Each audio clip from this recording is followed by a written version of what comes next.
This is one of the great stories about Jesus' interaction with people. It's kind of famous because it's got a sort of traction in primary schools and stuff like that. And partly it's just about giving thanks and gratitude. And that's absolutely there, and I think we can explore that.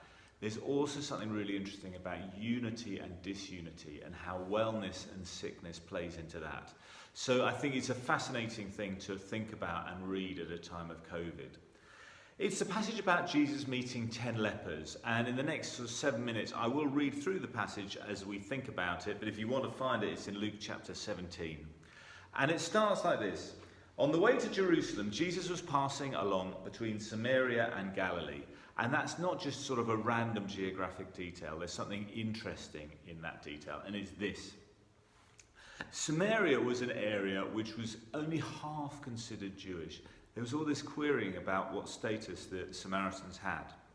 Galilee was a pucker Jewish area, so was the area around Jerusalem, obviously. But Samaria, the region in between, was slightly wild and slightly questionable. So Jesus is in the kind of badlands. He's in this kind of in-between place. And he goes to a village, and it says he entered a village, and as he entered it, he was met by 10 lepers who stood at a distance and lifted up their voices and said, "Jesus, Master, have mercy on us." First, leprosy at the time was a sort of generic word for a serious illness. We don't know exactly what it was. Clearly it was contagious. And that detail, they stood at a distance, kind of leaps out if you're reading that at a time when we're experiencing social distancing. These lepers, they obey the rules. They're probably more than 2 meters away from him. They know what they should do, and they don't want to break that, but they do want to get healed. So they're reduced to kind of calling out from a distance. And Jesus says something remarkable. He says, when he saw them, he said to them, "Go and show yourselves to the priests." And as they went, they were cleansed. And it's remarkable to us because, well, what's this got to do with the priests? What's this got to do with the priests? And it's this, that at the time, the priests at a temple were the arbiters of purity. And that purity was religious purity, but it could also be kind of health purity. And so if you showed yourself you were clean to the priests, and the priest gave you the sort of bond of you are indeed clean, then suddenly you could be reintegrated back into your whole life. And again, at the moment with COVID, we kind of know a little bit about what that's like, because if we end up in self-isolation because we've been in contact with someone who's COVID positive, we are in self-isolation and we're kind of taken out of society. We can't go out until we've gone to one of the centres, we've had the test, and then we receive a test which comes back negative. So these lepers, when he tells them to go to the priest, what he's doing is he's saying, go to the centre and you will get your negative test, and off you go, you can go back into society. So they're healed, and they're going to get the proof of healing, if you like, the seal on the healing from the priests. Then one of them, when he saw that he was healed, turned back, praising God with a loud voice, and he fell on his feet at Jesus' feet, giving him thanks. Now he was a Samaritan. Right, 2 details here. The first is the one which is normally picked up on, which is only one of them turns back. Only one of them turns back. And I think there is a point where this is about the failures of humans to be truly grateful when amazing things happen to them. And it's a kind of warning for us, we need to be grateful. And thinking again in COVID times, we know that right now there are people working on a vaccine at Imperial College and at Oxford University. There are the people who are in labs working on a vaccine, and it will come through, whether that's in February, March, April, whenever, I don't know, but it will come through. But the interesting thing to me reading that is, how will we act when this vaccine does come through?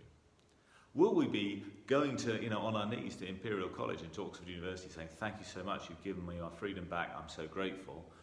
Or will we be kind of whinging, saying, "Oh, I can't believe I'm so far down the list to get given this vaccine. This vaccine is really inefficiently administered. This vaccine isn't working as well as it should have been." We could be so picky, so fast, and that is not a healthy attitude to life. And so the fact that a lot of them don't come back, there's only one who shows thanks, that's partly just true to human nature.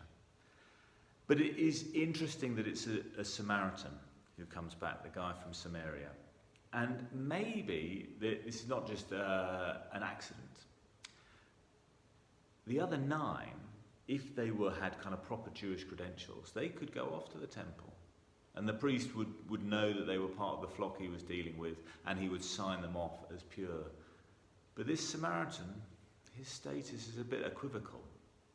I'm not sure he would have qualified to go to the temple. And what's interesting is that the other 9 just leave him behind. When they're suffering, they suffer together. There are 10 of them, they're all together. But when they're well, one will get left behind and the other 9 will just move on. And that is a kind of terrifying, but I think authentic observation of human nature about how oddly suffering often brings people together, but wellness allows people to drift apart and to ignore their neighbours. And so then it finishes off.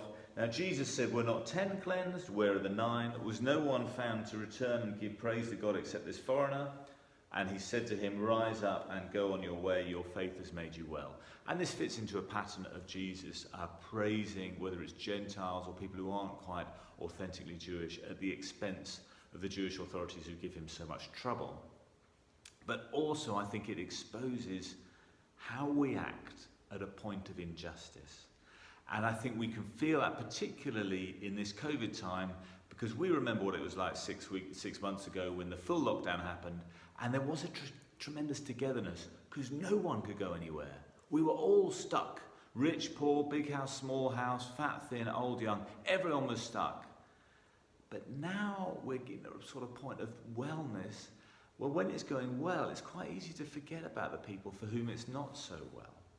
The people who are still shielding and will need to continue to shield for months and months and months to come. Or even just on income within our country, the serious lockdowns are happening in areas of high poverty. So we know around Oldham or in the northeast. So the country, weirdly, some of the country gets better and is kind of healthy, can be tempted to forget about the people who aren't healthy. And that's a terrible thing and something which we really should be trying to avoid. But it's something completely exposed in this story. That the 9, they just go off. The 10, who cares about him? But in fact, it's the 10th person, the person who might not be as racially pure, who gets the authentic answer for gratitude.